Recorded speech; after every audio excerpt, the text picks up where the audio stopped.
Hello বন্ধুরা, good morning. সবাইকে অনেক অনেক ভালোবাসা। আশা করি সবাই ভালো আছো।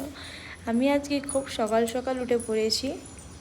ভাবলাম আপনাদের কাছে আমি একটা ছোট্ট ব্লগ দিই। আমি একটা ব্লগে বলেছিলাম এইটা মানে একটা গার্ডেনের সবজি, তাই ভাবলাম আপনাদের কাছে আমি আমার গার্ডেনটা আমি শেয়ার করি।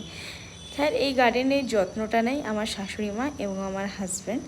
যাই হোক না কেন, দুইজনেই গার্ডেনটার যত্ন নেই, যার কারণে গাছগুলো ঠিক এত বড় বড়, আর ঠিক সবজিগুলো যেন আমরা ঠিক 2 মাস থেকে 2.5 মাসের মধ্যেই গাছ থেকে সবজি তোলা আরম্ভ করে দিয়েছি।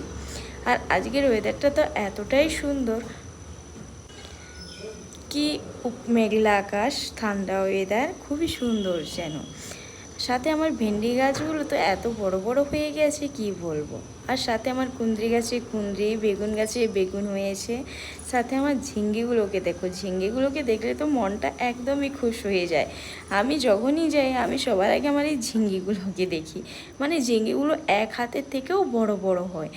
তা আমার কাদের বাগানে এইসব সবজি এই রকম ধরনের আছে একটু কমেন্টটাতে জরুর লিখবেন। আর সাথে খুব খুব ভালোবাসা দিন। দেখছেন ওই ঝিঙ্গাটা না ফোনে যেমন ছোটো দেখা যায়, কিন্তু সামনে থেকে খুবই বড় যেন। আর এপাশে বিনস গাছটা একটু শুকিয়ে যাচ্ছে। যাই হোক না কেন, সব রকমের সবজিটা অ্যাভেলেবল, কারণ যেই লোকেশনে আছি সব রকমের সবজিটা কখনোই পাওয়া যায়নি।